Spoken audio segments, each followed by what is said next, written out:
Hello दोस्तों, आज जो हमारा टॉपिक है डिस्कशन का वो है difference between equity share capital and preference share capital. आप सभी को पता है कि जो शेयर कैपिटल जो होता है वो दो तरह का होता है, equity share capital and preference share capital. तो आज इन दोनों में डिफरेंस क्या होता है वो मैं आपके साथ डिस्कस करूंगा। चलिए स्टार्ट कर लेते हैं। सबसे पहले बेसिस यानी किस आधार पे हम डिफरेंस कर रहे हैं वो बताते हैं। सबसे पहले रीपेमेंट ऑफ कैपिटल यानी कैपिटल का भुगतान। इक्विटी शेयर्स की अगर बात करूं, सबसे पहले इक्विटी शेयर्स, तो शेयर कैपिटल आप सभी को पता है कि जो कैपिटल का पोर्शन होता है, जो पार्ट होता है उसको बोलते हैं शेयर या शेयर कैपिटल होता है। तो इक्विटी शेयर क्या है, इसके अंदर जो कैपिटल की रीपेमेंट होगी यानी कंपनी जो कैपिटल का पेमेंट करेगी वो इक्विटी शेयर में equity share holder receive capital after the payment of preference share holders, यानी पहले पेमेंट किसको होगी कैपिटल की, प्रीफरेंस शेयर होल्डर को, उसके बाद में पेमेंट होगी इक्विटी शेयर होल्डर को at a time of winding up of the company. यानी कंपनी का जब दिवालिया निकल जाता है, कंपनी जब खत्म होने की स्टेज पे होती है, कंपनी की एसेट्स लायबिलिटी जब बिकने वाली होती है, वो होता है वाइंडिंग अप, कंपनी बंद होने की स्टेज पे है। तो उस केस में पहले पेमेंट होगी प्रेफरेंस शेयर होल्डर को, उसके बाद में पेमेंट होती है इक्विटी शेयर होल्डर को। अगर बात करें प्रेफरेंस शेयर की, तो मैंने आपको बता दिया कि प्रेफरेंस शेयर होल्डर्स उनके पास होती है preference to get refund of capital, अपनी कैपिटल का रिफंड यानी कैपिटल वापस लेने का प्रेफरेंस होता है। प्रेफरेंस शेयर होल्डर को पेमेंट इक्विटी शेयर होल्डर से पहले मिलती है, उनको प्रेफरेंस होता है।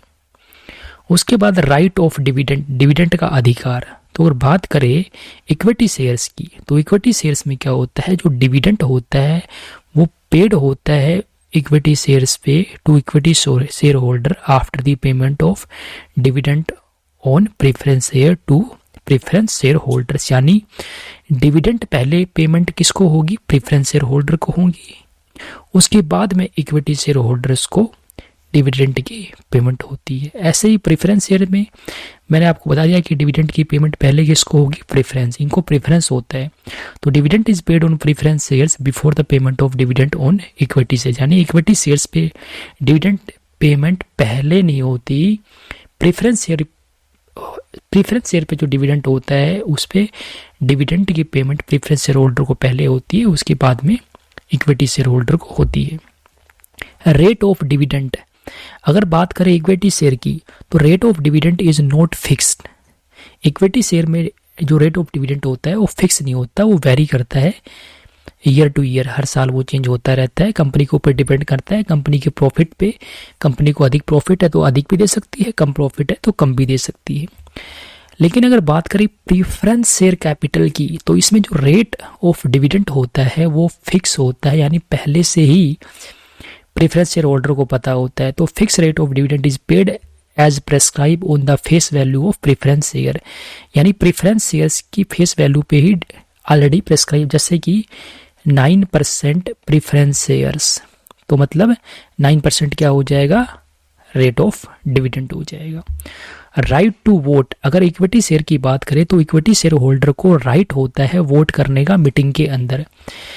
अगर बात करें प्रेफरेंस शेयर होल्डर की, तो नॉर्मल कोर्स ऑफ बिजनेस जो होता है नॉर्मली, उसमें प्रेफरेंस शेयर होल्डर को राइट नहीं होता वोट करने का मीटिंग के अंदर।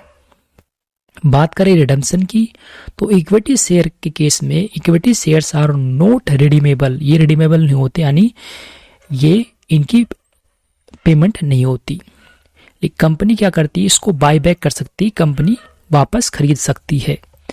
यानी जो कंपनी इक्विटी शेयर होल्डर को जो शेयर सर्टिफिकेट देती है वो शेयर्स कंपनी चाहे तो उसको वापस ले सकती है सर्टिफिकेट पैसे देके। प्रेफरेंस शेयर होल्डर जो होते हैं वो रिडीमेबल होते हैं, यानी एक फिक्स पीरियड ऑफ टाइम के बाद कंपनी को इसकी रिपेमेंट करनी होती है। तो ये था difference between equity share capital and preference share capital. Okay, thank you.